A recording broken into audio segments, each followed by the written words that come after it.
Here I begin my song, and first I pray to the Muses to come down from Mount Helicon into my heart to aid my epic tale.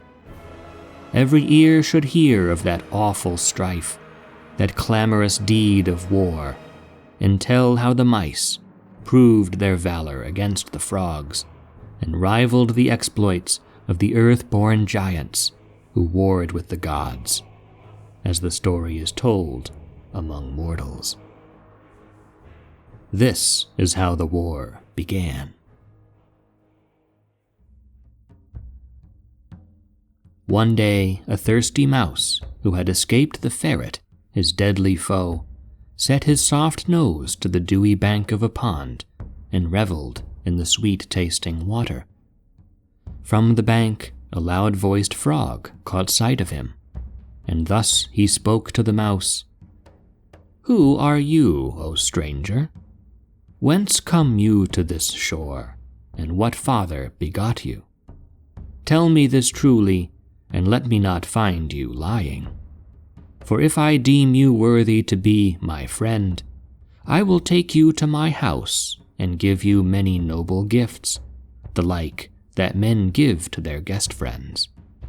I am the king, Puffjaw, and am honored in all the pond, being ruler of the frogs, age upon age. The father that brought me up was Mudman, who mated with Water Lady by the banks of the famed river Eridanus.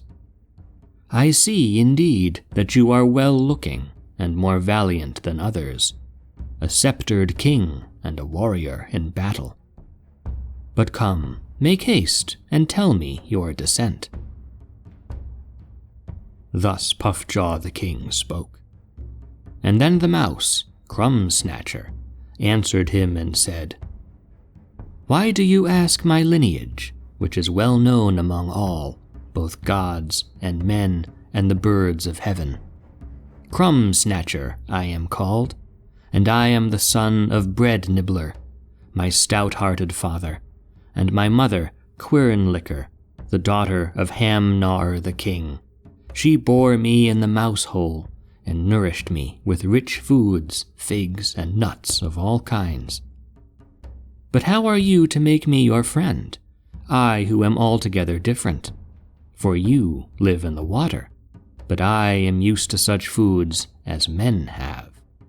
I never miss the thrice-kneaded bread loaf in its neat, round basket, or the thin wrapped cake full of sesame and cheese, or the slice of ham or liver dressed in white fat, or cheese just curdled from sweet milk, or delicious honey cake, which even the blessed gods long for, or any of all those delicacies that cooks make for the feasts of mortal men, larding their pots and pans with spices of all kinds. In battle, I have never flinched from the first rush, but plunged straight into the fray and fought among the front ranks of warriors. I do not fear men, though their bodies are vast, but run along their beds and bite the tips of their toes and nibble at their heels, and the man feels no harm, and his sweet sleep is not broken by my biting. But there are two foes I fear above all else the whole world over, the hawk and the ferret, for these bring great grief upon me, and the dreadful traps laid by men that take mice to a treacherous doom. Most of all, I fear the ferret, so relentless as to follow you still, even when you dive down to your hole. I gnaw no radishes and cabbages and pumpkins, nor feed on green leeks and parsley, for these are food for you who dwell in the lake." Then Puffjaw the king smiled and answered him, "Stranger, you boast too much of matters of the belly. We too have many marvels to be seen, both in the lake and on the shore. For great Zeus, the son of Cronus, has given us frogs the power to lead 2 lives, dwelling as we will in 2 elements. And so we leap on land and plunge beneath the water as well. If you would learn of all these things, noble stranger, 'tis easily done. Only climb upon my back, and hold me tight lest you be lost, and you shall come rejoicing into my house." Thus spoke the frog, and he offered up his back. And the mouse nimbly leapt at once, holding his paws upon the king's shining neck. Now at first, while he still saw the land above, he was well pleased and delighted by Puffjaw's gliding across the waters. But when dark waves began to wash over him, he wept aloud and cursed his ill-starred plans. He tore his fur and tucked his paws against his belly, while within him his heart quaked as he entered a strange, watery world. And he longed for the dry shores, groaning through the grip of chilling fear. He put out his tail upon the water, and worked it like a steering oar, and uttered prayers to the gods that he might return to the land.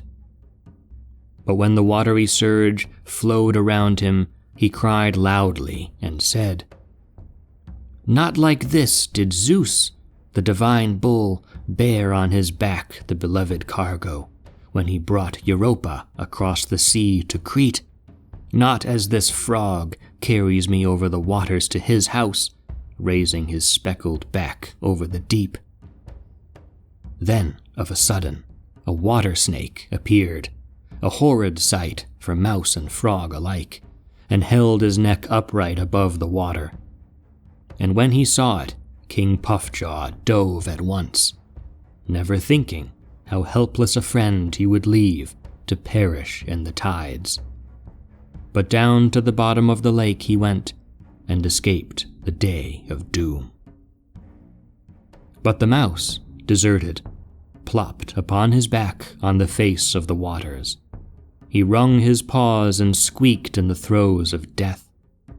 Many times he sank beneath the water, and many times rose up again, kicking his little legs. But he could not escape his fate, for his wet fur weighed him down.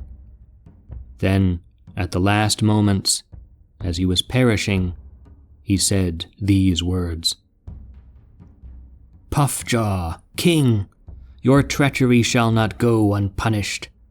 You tossed me from your body as from a rock. Coward! On land you would not have had the better of me in boxing or wrestling or running. But now you have tricked me to my defeat and cast me in the lake. The heavens watch us all with avenging eyes, and surely our legions of mice shall not let you escape." With these words, Crumb-Snatcher the mouse breathed out his soul upon the water.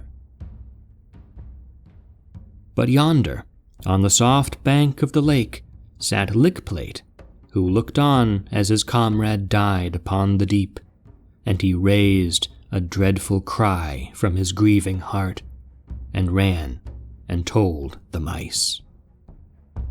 And when they heard of Crumb-Snatcher's fate, all the mice were seized with fierce anger, and commanded their heralds to summon the people to assemble at dawn at the house of Bread-Nibbler, the father of poor Crumb-Snatcher. And when the mice came in haste at dawn, Bread-Nibbler the father stood up first and raged at the death of his son, and thus he spoke: "Friends, fellow mice, even if I alone had suffered great injustice from the frogs, rest assured that this is a first attempt at evil for you all.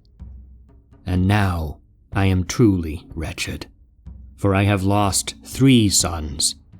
First, the dreaded ferret seized one, catching him outside his hole. Then ruthless men dragged another to his doom by ungodly arts, when they laid a wooden snare, a destroyer of mice, which they call a trap. There was a third whom I and his dear mother loved well, and him King Puffjaw has carried out into the deep and drowned. Come then, mice, let us arm ourselves and march forth against them, arrayed in our finest mail." With such words he persuaded them all to arm themselves, and Ares, god of war, equipped them. First the mice fastened on their greaves, covered their shins with green bean pods they had gnawed in two. Their breastplates were the hide of a ferret, a fallen foe, skillfully stretched tight over reeds. For shields, each mouse had the boss of a lamp, and their spears were needles of bronze, the craft of Ares, and the helmets upon their brows were nutshells. Thus the mice dressed themselves for battle. But when the frogs caught wind of it, they rose up from the water and gathered a council together in one place to speak of grievous war. And while they questioned how the quarrel arose and the cause of this anger, a herald from the mice drew near, bearing a wand in his paws. It was Pot Robber, the son of great-hearted cheese carver. He bore the grim message of war, speaking thus: "Frogs, the mice have sent me with their threats against you, and bid you arm yourselves for battle, for they have seen Crumb-Snatcher lying in the water, whom your king Puffjaw slew. Fight then, all you who are warriors among the frogs." Thus the son of great-hearted cheese carver spoke, and when this noble speech came to their ears, the proud frogs were troubled in their hearts, and began to blame Puffjaw, their king. But he rose up among them, and said to them, "Friends, I have killed no mouse, nor did I see one perish. He was surely drowned while playing by the lake, and imitating the swimming of us frogs. And now these fools blame me, who has no guilt in this matter. Come then, let us sit in council, and decide how we may crush the wily mice. But first I will tell you what I think to be the best. Let us all clad ourselves in our armor, and take our stand at the very edge of the lake, where the ground falls off steep by the water. Then, when they come out and charge against us, let each frog seize the mouse who attacks him, and cast them all down with their helmets into the lake. That's how we drown these creatures of the land in our water, and there, joyfully, shall we set up a trophy of our victory over the mice." With these winged words, Puffjaw persuaded the frogs to arm themselves. They covered their shins with mallow leaves, and wore breastplates made of fine green beet leaves, and wielded cabbage leaves for shields, crafted with great skill. Each frog was equipped with a long pointed rush for a spear, and smooth snail shells to cover their heads. Then they hopped forth, and stood in close ranks upon the high bank of the lake, waving their spears, and their hearts were filled with courage.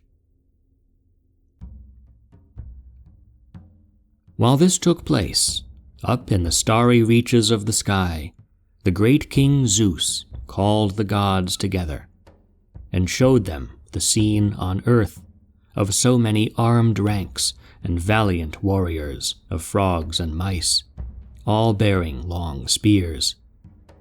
They looked as fearsome as the centaurs and the giants. Then Zeus asked his fellow gods, with a sly smile, "Now, who of you immortals will help the frogs, and who will side with the mice?" and turning to Athena, he said to her, "My daughter, will you lend your mighty aid to the mice? For they play around your temple all the day long, delighting in the fat of sacrifice and all kinds of food."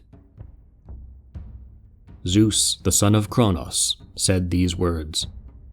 But the goddess Athena answered him darkly, "I would never go to help the mice in dire straits. They have always made trouble for me, ruining my garlands and my lamps to get the oil. And this, worst of all, they've eaten holes in my sacred robe, which I wove carefully, spinning a fine woof on a fine warp, and they made it full of holes. But even so, neither will I help the frogs. Once, when I was returning early from war, I was exhausted, and though I wanted nothing more than to sleep, their croaking wouldn't let me doze even for a little while. And so I lay awake, sleepless, with a headache, until the cock crowed. No, gods, no. Let's not help these armies, or one of us may get wounded with a sharp spear, for they fight fiercely, hand to hand, even if a god would come against them. Instead, let's have our fun up here, amusing ourselves as we watch the fight from our heavens." So said the goddess Athena, and the other gods agreed with her, and they all went off together. Then down at the lake, the little gnats, swirling in the air, with great trumpets sounded the dreaded note of war, and Zeus, the son of Cronos, thundered from the sky, a sign of grievous battle. The glittering ranks of frogs and the charging mice met one another with a mighty crash, and a terrible struggle ensued. First, the frog Loud Croaker wounded Lick Mouse in the belly. Down he fell on his face, and soiled his soft fur in the dust as his armor clattered around him. Next, Cave Dweller hurled his spear at the son of Mud Frog, and drove the strong spear deep into his breast. Thus he fell, and Black Death seized him as his spirit left him. Then Beatty struck Pot Robber to the heart and killed him, and Bread-Nibbler hit Loud Croaker in the belly. Now, when Pond Larker saw Loud Croaker perishing, he struck quickly and wounded Cave Dweller in his soft neck with a rock, and darkness veiled his eyes. When he saw this, Swifty was overcome with grief and struck out with his sharp reed and felled his enemy there and then. Lick Mouse hurled a bright spear flawlessly, and as he marked Cabbage Eater running away, he fell on the steep bank. Yet even so did not cease fighting, but struck his foe, so that he fell and did not rise again. Reedy took to flight when he saw Ham Nibbler, and fled headlong, plunging into the lake and throwing away his shield. Then Blameless Pot Robber killed Brewer, and Water Blessed killed mighty Ham Nibbler, striking him on the head with a pebble. Splendid Muck Coucher sprang upon Lick Plate and brought darkness upon his eyes. And the frog Leaky saw it, and dragged Lick Plate by the foot, though he was already dead, to drown in the lake. But Crumb Eater was fighting to avenge his dead comrades, and hit Leaky before he reached the land, and he fell forward at the blow, and his soul flitted down to Hades. And seeing this, Cabbage Climber took a clod of mud and hurled it at the mouse, plastering all his forehead and nearly blinding him. Now Crumb Eater was enraged, and caught up in his strong hand a huge stone that lay upon the ground, a heavy burden on the soil. And with that he hit Cabbage Climber below the knee, hurling him on his back in the dust. But Croaker kept Crumb Eater off, and rushing at the mouse, hit him in the middle of the belly and drove the whole reed spear into him. And as he drew the spear back, his foe's life gushed out upon the ground. Now there was one among the mice, Slice-Snatcher, who surpassed all the rest in the arts of war. The dear son of Nar, the son of the hero Bread-Stealer, a warrior who threatened to destroy the frogs utterly, root and branch. He split a chestnut husk into 2 parts along the joint, then wore the 2 hollow pieces as armor on his paws. And when they saw him, the frogs lost their nerve and all rushed down to the lake. Slice-Snatcher would have made true his threat with his incredible strength. But just then, up in starry heaven, the son of Kronos, the father of gods and men, took pity on the frogs. Zeus shook his bearded head and spoke. "Oh dear, what a terrible sight at the lake. Slice-Snatcher is rushing among the frogs, causing dread and panic.